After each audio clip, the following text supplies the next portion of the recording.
program studi pendidikan IPA semester 5. Dalam video kali ini saya buat untuk memenuhi mata kuliah perencanaan pembelajaran IPA.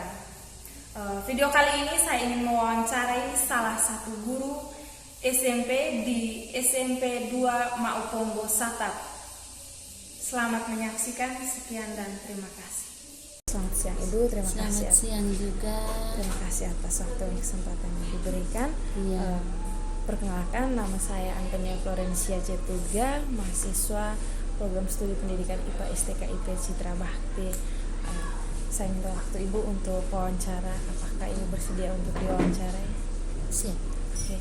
Sebelum memulai wawancara, saya minta izin kepada Ibu untuk terlebih dahulu memperkenalkan diri Ibu.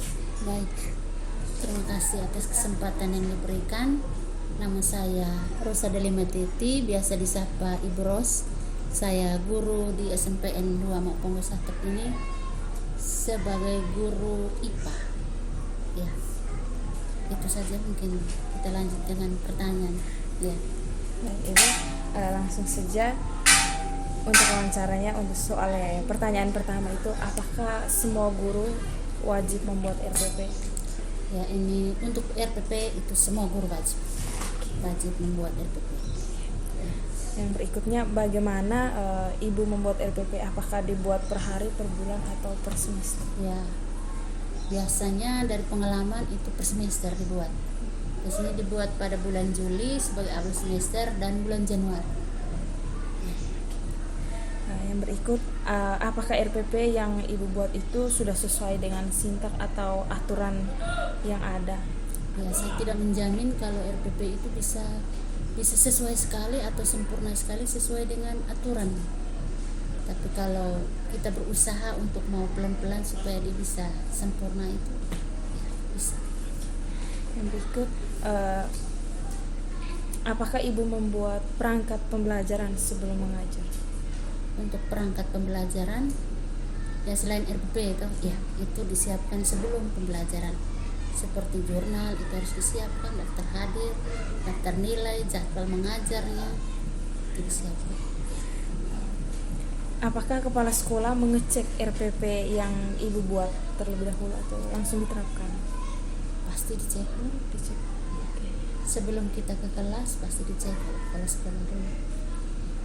Berarti setelah dicek, nanti kalau misalnya sudah sesuai langsung Ibu terapkan, tapi kalau belum sesuai direvisi dulu. Direvisi dulu. Yang berikut, apakah RPP itu hasil karya Ibu sendiri atau Ibu copy dari orang lain atau dari tahun sebelumnya?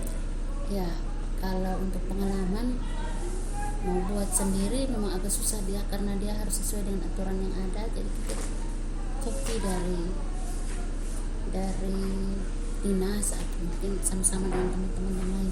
Tidak bisa kita buat sendiri. Oke. Berikutnya, apakah RPP yang dibuat itu setiap periode atau semester itu sama atau berbeda sesuai dengan perkembangan zaman? Ya, kita sesuaikan dengan perkembangannya. Tidak bisa kurikulum yang 2013 lalu kita terapkan yang kurikulum merdeka gitu. Tidak bisa ya, karena dia harus sesuai dengan kurikulum yang ada. Kalau untuk sekarang nih Ibu mengajar di kurikulum Saya di kelas apa? 7 untuk IPA, terus prakaranya di kelas 789. Lanjut ini ya. Apakah Ibu setiap mengajar itu menggunakan alat bantu mengajar yang membuat pembelajaran itu lebih menarik? Iya, itu harus salah satunya yang fokus bikin anak-anak jadi senang, karena mereka kalau lihat gambar ataupun tayangan yang kita tayang atau video itu mereka pasti lebih senang. Berarti kalau misalnya menggunakan media itu berarti mereka lebih aktif dalam proses pembelajaran. Mereka lebih senang dan lebih semangat untuk ikut pelajaran. Apakah RPP yang dibuat itu mempertimbangkan juga dengan karakteristik siswa? Ya, untuk kurikulum merdeka ini memang kita harus mempertimbangkan karakteristik siswa, karena siswa punya latar belakang ini kan sudah berbeda. Jadi kita harus bisa mempertimbangkan itu, dan dalam RPP itu dimuat namanya pembelajaran berdiferensiasi. Ada tidak ini kendala dalam waktu ibu membuat RPP yang harus sesuai dengan karakteristik siswa? Kendala sudah pasti ada. Itu artinya guru harus bisa menyesuaikan tujuan pembelajaran atau rencana pembelajaran itu sesuai dengan keadaan siswa, karena siswa itu beragam. Mereka punya gaya belajar, mereka punya kemampuan untuk mengikuti pembelajaran itu sudah pasti berbeda-beda. Ya. Berikutnya Ibu, bagaimana cara Ibu itu melakukan penilaian terhadap kegiatan pembelajaran yang dilakukan siswa? Kegiatan pembelajaran, penilaian terhadap kegiatan pembelajaran. Oke, itu biasanya saya beri kuis. Kalau untuk yang pertama biasanya pretest untuk materi yang sebelumnya, ya yang mereka sudah pernah dapat. Lalu nanti di akhirnya itu ada namanya post test atau kuis. Itu artinya kita mengecek kemampuan siswa itu sesuai dengan tujuan pembelajaran yang sudah kita ajarkan hari itu. Berarti post test itu sesuai dengan materi yang Ibu kasih. Iya, sesuai dengan tujuan pembelajaran yang kita beri waktu itu. Berikutnya, apakah Ibu mempunyai catatan atau jurnal pembelajaran tentang semua kegiatan? Kalau jurnal ada, jurnal harian untuk pembelajaran di kelas. Itu isinya ada hari tanggal, pelajaran, kelas, jam, harinya apa, indikatornya, masalah yang dihadapi siswa itu bagaimana di kelas, lalu solusinya bagaimana, termasuk dengan siswa yang tidak hadir itu siapa dengan alasan. Itu semua dimuat dalam jurnal.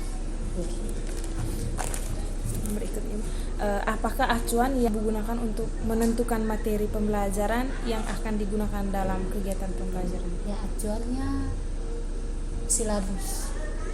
Ya, kalau di kurikulum Merdeka itu ATP. Ya, alur tujuan pembelajaran. Yang berikut, apa saja perangkat pembelajaran yang disiapkan Ibu sebelum mengajar? Yang disiapkan itu paling pertama pasti materi yang akan kita ajarkan kepada siswa itu kita harus disiapkan. Ya, terus yang kedua dengan kita punya perangkat-perangkat yang lain, ya seperti RPP. Terus yang kedua jurnal, daftar hadir, lalu daftar nilai. Daftar nilai ini ada penilaian sikap. Kalau untuk 2013, kurikulum 2013 itu ada penilaian sikap, penilaian keterampilan dengan penilaian pengetahuan. Ya. Apakah Ibu pernah mengikuti pelatihan pembuatan perangkat pembelajaran? Pernah ikut. Salah satunya kegiatan MGMP yang dibuat di sekolah, bisa juga dibuat di kabupaten. Yang terakhir Ibu, ini saran mengenai pembuatan perangkat pembelajaran. Ya, kalau untuk saran, mungkin kurikulum 2013 ini sekarang sudah tidak banyak diberikan pelatihannya karena memang sudah lewat, lalu sekarang juga sudah berlaku kurikulum Merdeka. Jadi kalau saran dari saya, sebaiknya ketika mengikuti MGMP itu semua guru ataupun narasumber itu harus bisa memberikan modul ajar atau perangkat pembelajaran yang bisa turun di kelas itu seperti apa. Ya. Itu saja Ibu, ini wawancara dari saya. Terima kasih atas waktu dan kesempatan. Ya, selamat siang. Audio Jungle.